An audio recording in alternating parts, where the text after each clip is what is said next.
Welcome to my look at SFO Grimhammer Order Mayhem, where we look at the campaign changes for Bretonnia.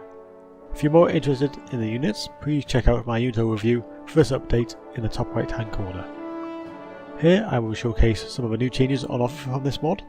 Firstly, new campaign mechanics, the inventory quest chain, tech trees, and a quick look at the building tree. Then we move on to more specific changes on each individual skill tree. And finally, I wrap up the video having a look at the campaign about 60 turns into it.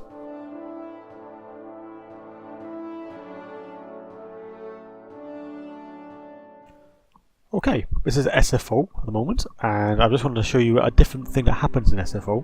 This is one of the updates to the Bretonnia. And as you can see, I've just unlocked the tech tree, which allows you to confederate with the stone here.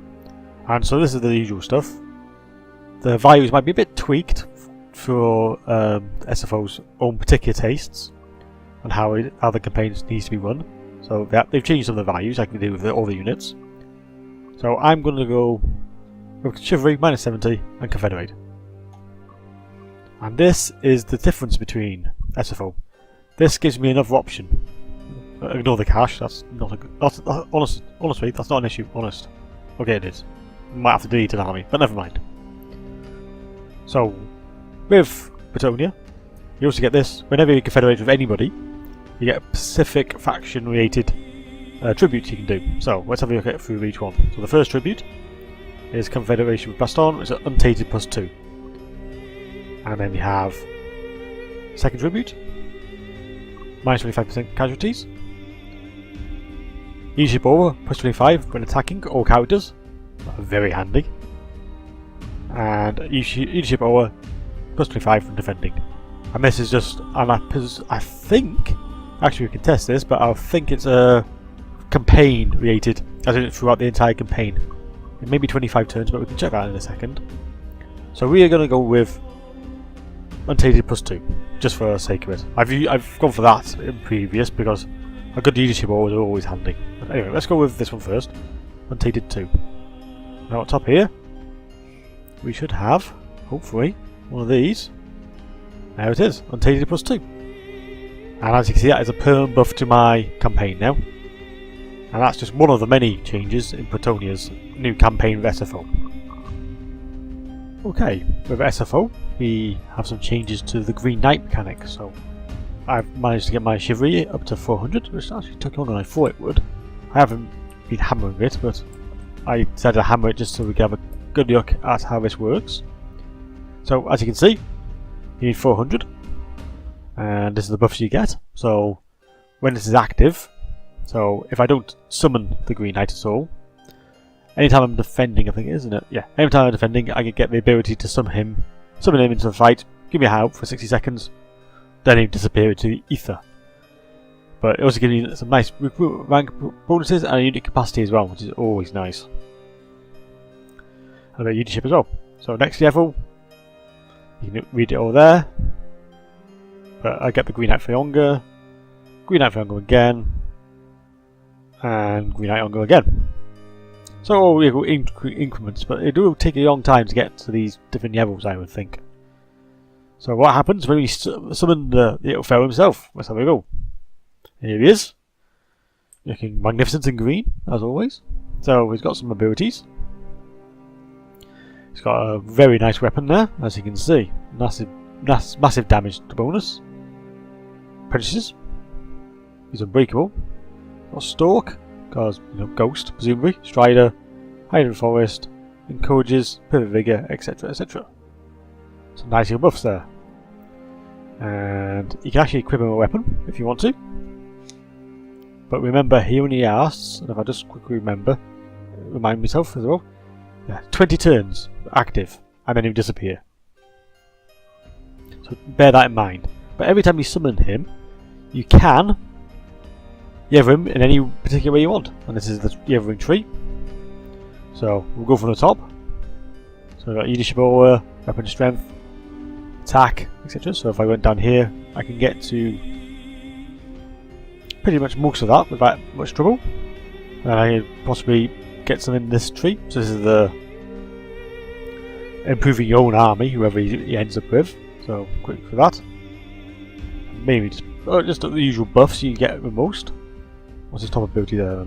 Vows of 30. Ooh, minus upkeep. That's quite nice for a bit. What's the maximum on that? Is that the cool for that? Very nice as well. So lots of different abilities you can have. These are all based on the map by the looks of it. Yeah, they are. So just little bits of, so if you're going to use them as a defensive unit, you can put that in for extra tax rate, which is quite substantial a buff, to be fair. Untainted, minus upkeep of yards, and there's a maximum research rate by plus 100%, which is very nice. And also brings this to the table. Some interesting abilities there. Some of these are classic ones, but it does make him quite handy little hero to have, so you can actually get rid of some of the opposition. And as you can see, his buffs, his damage, and his abilities are pretty damn high. But yeah, you don't want to get caught by magical stuff. Does he get any no, he has got no immunities or resistances to magic, so something to be aware of, because if he gets sniped out, that's going to suck. It really is. But yeah, so that's the Legendary Green Knight. Another thing new in the SFO Order of Mayhem update is on for Bretonnia. So as you can see, I'm with Alberic de Bordeleaux here. If you scroll all the way across, they have a new quest type of quest chain. It's called the Adventure Quest. So at level 10, you can take this quest. And then again at level 20. And each Yord, and the Legendary Yord, so obviously Bordeleaux being an Legendary Yord, has this ability. And all you do, if you fancy taking it, or you can leave it for another level. As you can see, it's quite a detailed level, which I'm sure you've already seen in one of my previous videos, or previous part of this video. So let's click on that, confirm it by pressing the tick, and there we go, Adventure Quest. So as I'm speaking, have a quick read through that. So in Bretonnia, they usually go on quests, obviously because they're Grail Knights. That they can do like a good quest. So we'll just undertake the quest and see what we can do. So we have a random army spawned. Now he just happens to be in range of my main force here. I've just taken Mission, by the way, and I'll go into this much more detail in my campaign overview of my Bretonnia campaign. So it does create this army, and you got to defeat it, and you have 10 turns to defeat it, and you get +2 control all provinces. And this gift is different for each Legendary Yord. It's also each different for a normal standard Yord. So I just thought I'd quickly show you that, show you what happens. Can we actually see the army? We can see the army. Ooh, that is a nasty looking army if there ever was one. Nash, Goblin Boss, Orc Biggins, fair few nasty skulkers, Orc Boys. So a good little contingent of archers. Night Goblin Fanatics, that must be a new card they've made. Very nice too. I like that. Nice little background. Orc Boys. Some more archers, skirmishing, and the Goblin Walk up at the end. You can also have all the stats while we're going for this. So yeah, that is the Adventure Quest chain. So as I said, every Bretonnian Yord gets this opportunity to do it on the Everlink.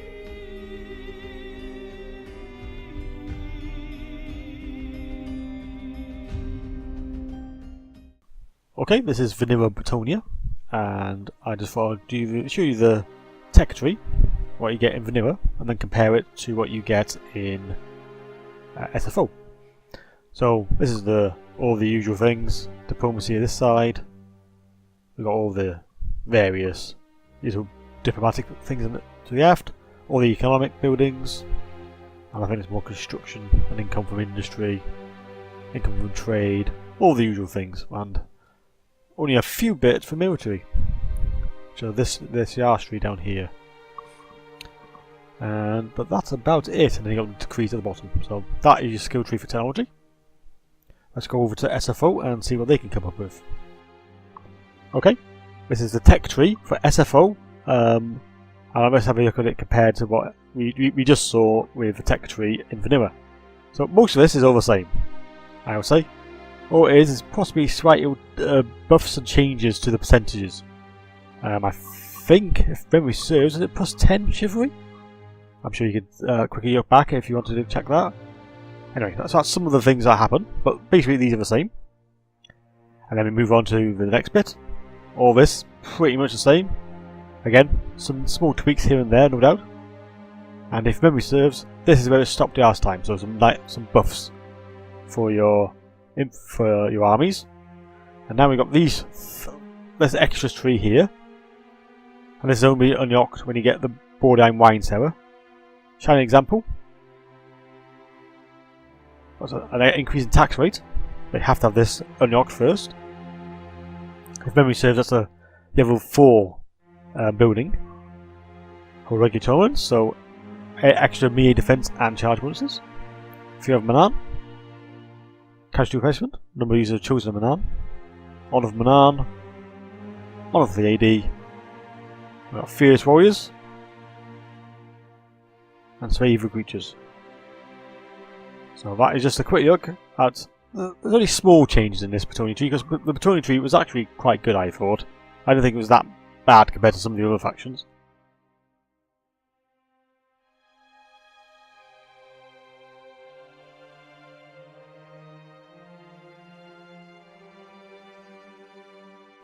Okay, this is just the Bretonnia Vanilla building tree for, well, this is Bordeleaux, and as just an example, and then we'll compare it, as we have done many a time, to the Chaos one.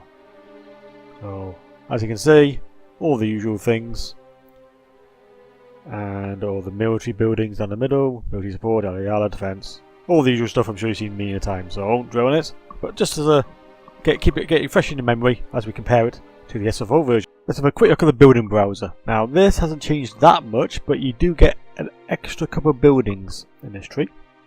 So I just thought I'll quickly point them out to you, just in case you're not familiar. And first of all, we can look at the first one, which is this skill tree, the Chapel of Entry. So if I can, there we go, that's better. Plus 2 melee attacks for all recruited units in this province. So a nice buff, so if you want to make this your main building area for building your troops up, this building will be very helpful. And when it maxes out at 6,000, plus 4 melee attack, plus 10% weapon damage for all recruited units in this province, melee attack, etc, etc. Very handy. Next, so this is more of a defensive version of this. As you can read there, just adds a bit of defense, also adds your casualty replenishment rate as well, which is very good. Then you got this, the Borderline Wine Cellar. If you've just seen it in my tech tree part, that is what you need to unlock that extra part of the tech tree. And I actually thought it meant this. I was obviously wrong, so it's this thing. So as you see, it has income from trade, really handy, plus 10%. Trade big thing with Bretonnia. But it, of course, allows you to unlock for Sons of Bretonnia at 488 upkeep, which is quite expensive. And if you haven't seen it in my unit, you can remember that unit kicks ass. Finally, I think we should just quickly show you all the rest of the buildings are pretty much the same. I just wanted to quickly show you what you can get on the tier 3 buildings. And this is the way you unlock the Hermaites. And if you've seen my unit video, you can remember that. I go into more detail about that unit. Very interesting unit. And that's what the building brings. So, yes, you can build it. Costs you a bit of chivalry. Costs you diplomatic relations with the Bretonnian Knight Kingdoms. But you get constant replenishment. It's just a bit of yin and yang, for want of a better phrase. Income, but you get more upkeep on yours and heroes, range scouting, and it's all down there. So, do you build them? That is the question. Possibly don't need to build many of these, but this unit is very powerful and very strong. And it just gives you a Bretonnian army and a bit of a sneaky side to it. And I've used them, and you might even see that in a video of mine, in a battle of mine. So anyway, that is the building tree with SFO activated, and as you can see, there's a couple more extra buildings.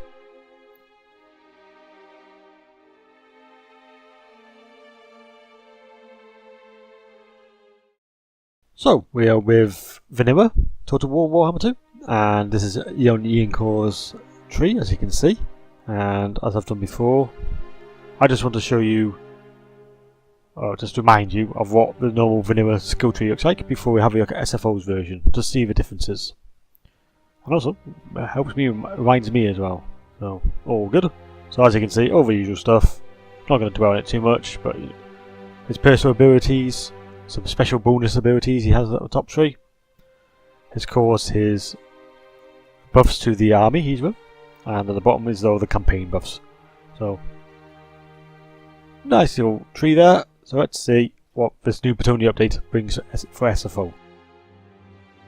And here is SFO's version of Ian Core's skill tree here. So, a few differences.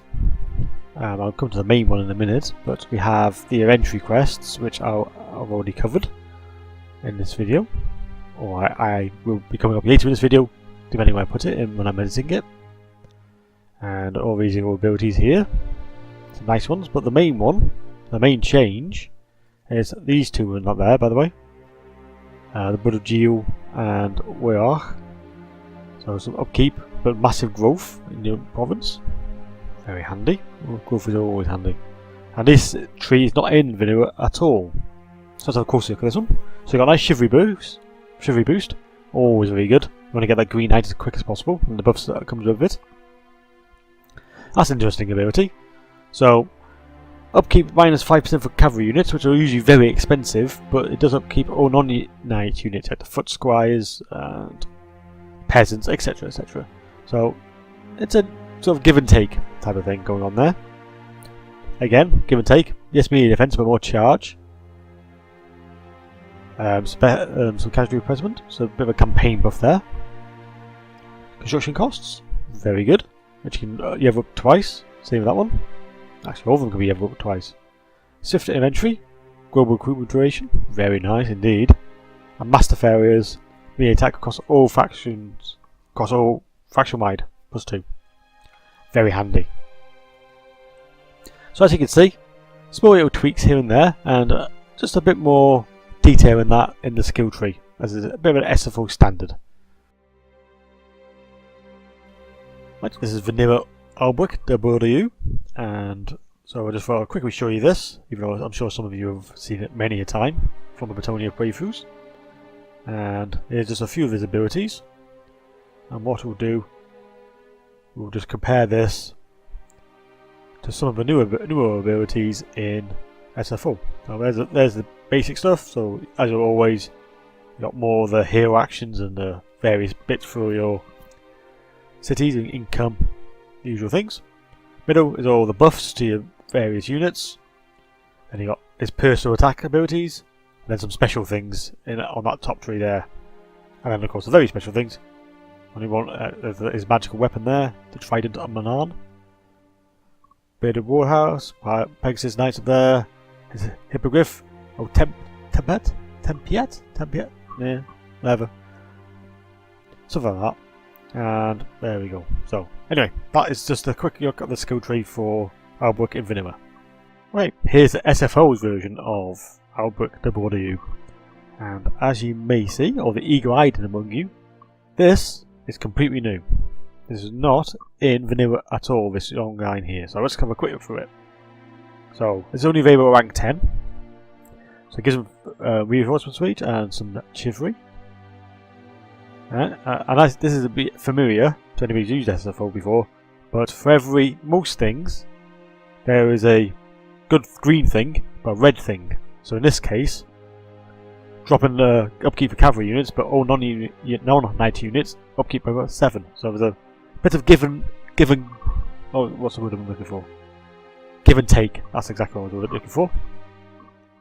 So next one, charge bonus, but melee defense is a bit weaker, but you got weapon strength. Guardianship, that's just a default one, that's just a standard thing.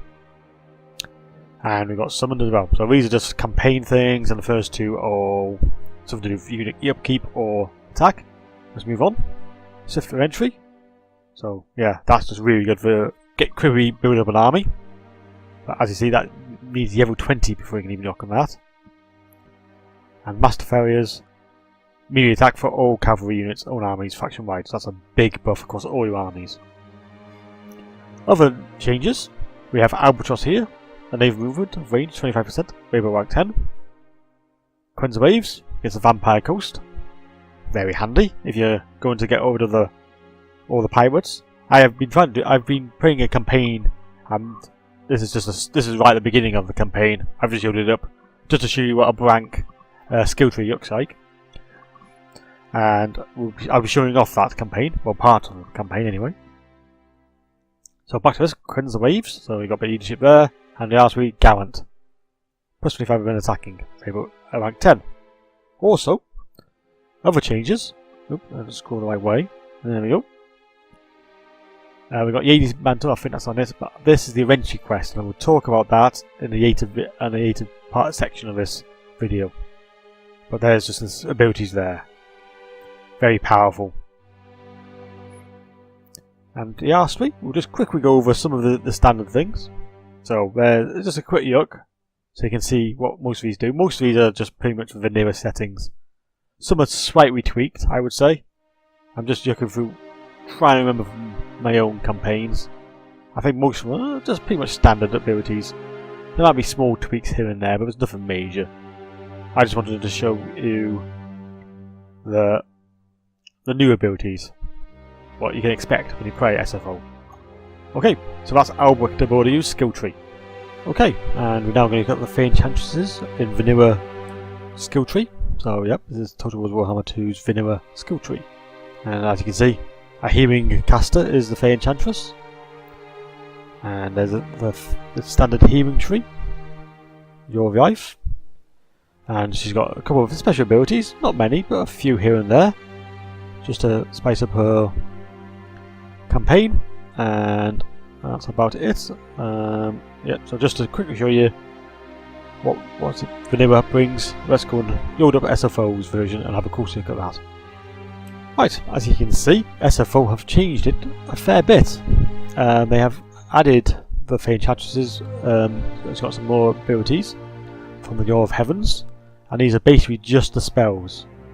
So you've got the Harmonic Convergence, Wind Blast, Rolling Skies, Curse of Midnight Wind, Thunderbolt, Common to Castadora, Chain Lightning, and just an extra bonus, Greater Time of Negation, reducing your cooldowns. All very handy. There's a few other bits and bobs at the top. There's a few changes to some of these, as you find out in most of SFO's updates. There are tweaks everywhere, but they have added that new tree.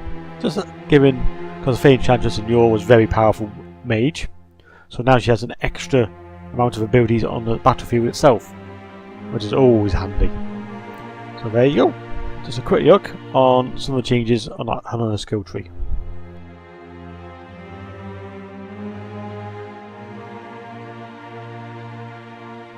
Okay, 66 turns in, and let's go over my Bretonnia campaign as it stands at the moment. So I started off with Mr. Alberic de Bordeleaux, and obviously, as you know, we own this province at the start. So first things first, I got rid of this orc menace here. Quickly went in there and destroyed it. Done. Nice and easy. Didn't want any hassle from that. So that was done. Other than that, it's been quite a interesting campaign so far. So as you can see, we have Yune, they're still around. Bretonnia control most of it. Oh yeah, I didn't realise the orcs have moved into here. No, it's the Norskins, I tell you. Interesting. Anyway, enough of my ponderings, and they've also taken there. So Bretonnia own half of the Bretonnians, I would say. And I own the rest. I also own Bilbao. Now, as I'm sure you're aware, let's just have a quick look at my technology tree. So I went down that route because I wanted the closest ones to me first. So I've ignored that. I haven't actually confederated with them. I confederated straight with Beston, and then soon after Kawasan. And this was the only settlement they had, and I want to get rid of Blackstone Post, where Mr. I can't remember his name. Kimra, that's him. He's there. I've fought him a couple of times. I fought one of his armies, beat that quite easily really. And at the moment, so we own, that's how we got the barrel here, because the Fay Enchantress, I'll show our army in a minute, got that Yand as well. So I got all these 3 settlements, and this settlement here. And as you can see, I have a bit of an issue with my, well, it's not called thingy, it's called control in Bretonnia, isn't it?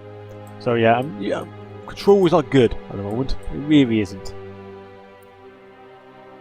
And by the way, just on a side note, I just thought I'd mention this. I just remembered about this. In vanilla, you can untax and you get your control back. Also, you get growth in SFO. It's a nice little feature. Apparently, when the peasants are getting a nice free ride, they breed more. That's every scenario that really is. Anyway, back to taxing. So yeah, I get sidetracked from what I was doing, but I thought I'd just quickly mention that. And I believe it has different buffs for every faction. So I just thought I'd show you the Bretonnian one, because I couldn't show you my Chaos campaign. So we got rebels here, unfortunately. Got rebels trying to attack Quinels, and I don't think that's going to go well for them, let's be fair. And again, it's a reasonably strong unit. Yevon, 20. Interesting. So, that's where we're at the state of play at the moment. I have a few trade deals.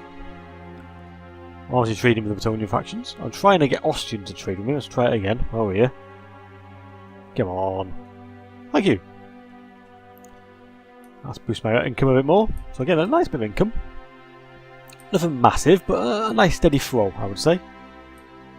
And we've just taken Mission. That's my itis. I've just taken Mission, and they've been annoying me for ages. They don't actually attack, they just around, for want of a better phrase.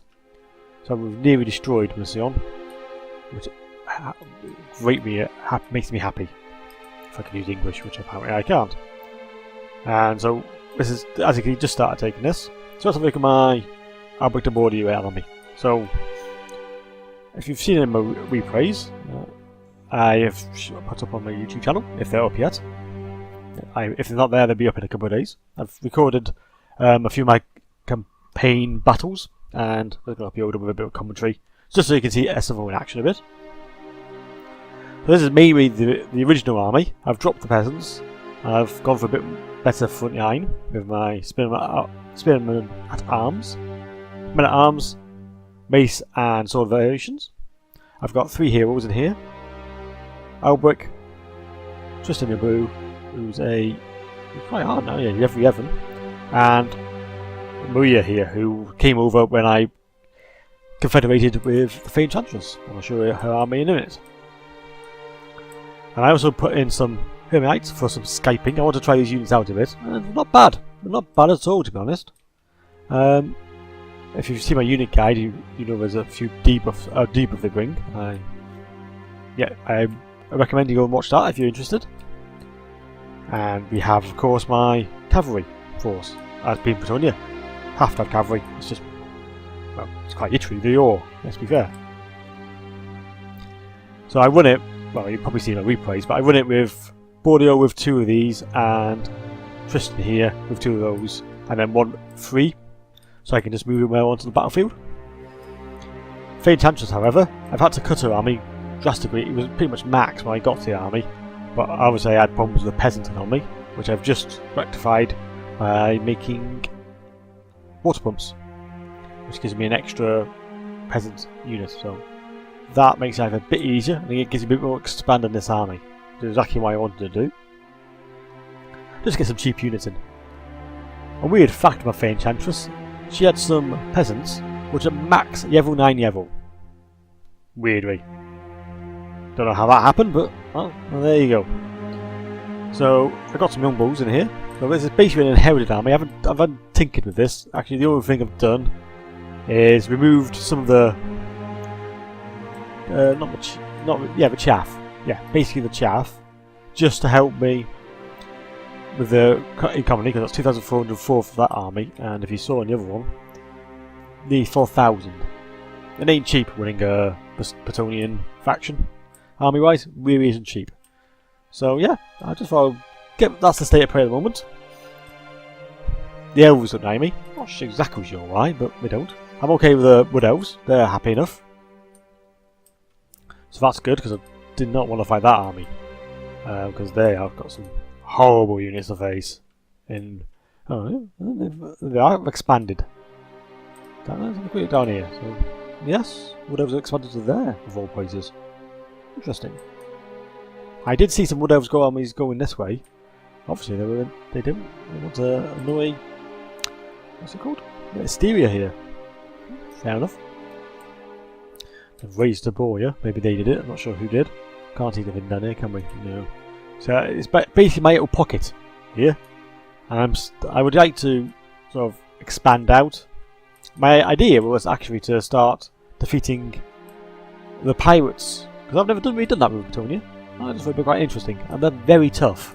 The armies are really good, really good. And one of my replays shows you how good they are. So, I have lots of Yevrin to do, and I have lots of, well, annoying people to deal with. So I shall leave it there, and to say thanks for watching.